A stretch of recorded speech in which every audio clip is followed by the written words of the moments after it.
Bonsoir, Janine Dulis. Bonsoir Jean-Marc Pulvar, merci de m'accueillir et bonsoir les téléspectateurs. Candidate par ambition, par passion ou par devoir sous le Nord? Eh bien, vous savez, monsieur Jean-Marc Pulvar, je suis candidate pour une triple volonté, si je puis dire. D'abord parce que j'ai été sollicitée par nombre d'électeurs du Nord, mais également par des électeurs de la Martinique. Je suis également candidate parce que je veux que l'on puisse terminer avec cet engrenage qui veut qu'il y ait deux Nords. Il n'y a qu'un seul Nord à la Martinique. Donc je viens pour rassembler le Nord, rassembler les communes, mais rassembler aussi les femmes et les hommes politiques de ce pays. Et la troisième volonté, je veux justement qu'on puisse respecter la femme en politique et permettre à la femme justement d'occuper des postes de haut niveau comme la députation. Qu'est-ce qui vous permet de dire, on va dire un mois après votre déclaration de candidature, qu'est-ce qui vous permet de dire que vous avez eu raison d'y aller? J'ai raison parce que, vous voyez, une fois que je suis sur le terrain et que je côtoie la population, j'entends les gens, et il y a des remontées qui sont très positives et l'accueil est très chaleureux. Donc je pense que j'avais raison parce qu'il ne faut jamais décevoir les électeurs. Ce sont les électeurs qui choisissent les candidats. Alors ils me disent que Mme Dulis, vous avez raison d'y aller. Il faut quand même que nous ayons à la Martinique enfin une femme députée. Mais ce n'est pas la raison essentielle. On ne vote pas parce que c'est une femme. Non, ça fait partie du choix également. Parce que, voyez-vous, M. Pulvar, en Martinique, nous n'avons pas de femme députée.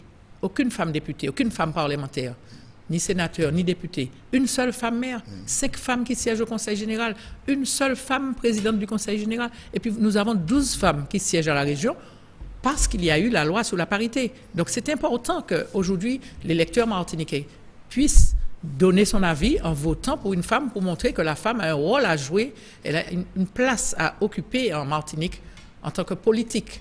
Alors, les dossiers qui reviennent souvent pendant cette campagne électorale, on parle beaucoup de l'emploi et du logement.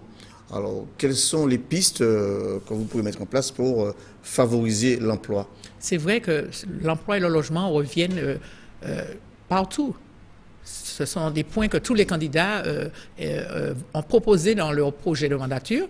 Et s'agissant de l'emploi, vous savez qu'il y a eu un nouveau gouvernement qui vient justement de mettre en place des emplois d'avenir. Et nous entendons, une fois élus, nous le serons d'ailleurs, puisque c'est une volonté de la population, nous le serons, une fois élus, nous allons demander que ça puisse s'appliquer immédiatement pour la Martinique et un grand nombre, si je puis dire, mais au niveau même de la Martinique, nous avons un nombre d'entreprises qui pourraient aussi accueillir nos jeunes. Trop de jeunes sont sur le côté. Les entreprises pourraient recruter, si chaque entreprise recrutait un jeune, mais les entreprises ont besoin, pour ce faire, qu'on leur permette certaines exonérations. Donc nous avons beaucoup de choses. Vous avez déjà prévu ça dans votre programme, dans mon projet, j'ai parlé de la jeunesse, si bien que M. Pulvar, vous savez bien que mon suppléant, c'est un jeune âgé de 26 ans. C'est pour montrer qu'il faut faire confiance à la jeunesse. Elle se sent trop souvent délaissée. Il faut lui faire confiance et il faut aller très loin en lui faisant confiance parce que nous sommes aujourd'hui candidats, mais cette jeunesse qui est en train de monter, qui est en train d'arriver, il faut lui permettre de venir aussi et de se présenter, lui donner la force d'y aller, mais surtout l'encourager à aller et à avancer. La dernière fois que vous êtes passé ici, je vous avais posé la question de savoir pour qui vous allez voter. Vous m'avez dit que le vote était secret. Maintenant, je vais vous demander, puisque l'élection est passée et que vous voulez être député à l'Assemblée nationale, où vous allez siéger? Eh bien, je serai député à l'Assemblée nationale et je vais siéger à l'Assemblée nationale. Je l'ai déjà dit et répété. Vous allez soutenir le gouvernement de M. Hollande? Nous avons un nouveau président de la République.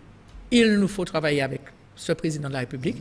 Mais il faut savoir que je vais à l'Assemblée nationale et que je ne vais pas travailler seul. Je vais travailler avec l'ensemble des parlementaires de la Martinique. Nous allons préparer ce que nous allons demander vous serez dans le groupe socialiste pour les Martiniquaises et les Martiniquais. Peu importe que je sois assise à droite, à gauche, au milieu, au centre.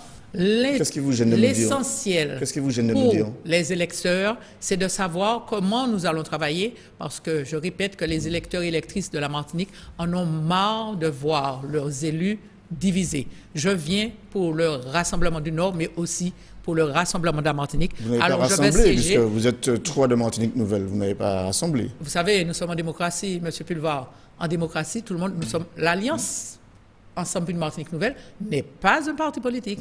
C'est une alliance avec 8 composantes. Et nous sommes en démocratie, chacun a le droit, sinon le devoir de se présenter. Une toute dernière et c'est ce que nous faisons aujourd'hui. Est-ce que vous avez déjà une idée de ce que je pourrais appeler demain la loi